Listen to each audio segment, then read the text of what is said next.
My favorite part about Triss is that she is so active inside of her own story. So that sounds obvious since it's her story, but she was always ready to jump into situations and to take personal responsibility for them, even when she really shouldn't.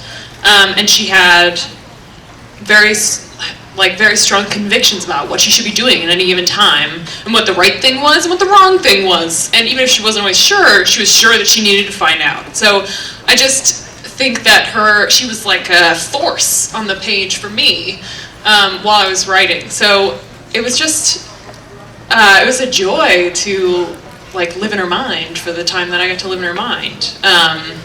And it'll be weird to move on to a different character now.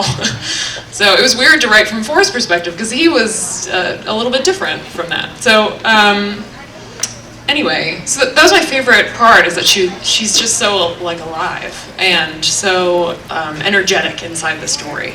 The hard part is letting her be vulnerable, and especially see this in Insurgent. She just had to grieve. So that was rough because I was like, don't do this impulsive, naive thing. Like, don't do it! It's bad! It's a bad idea! Like, don't run into dangerous situations with no protection! Like, you're crazy!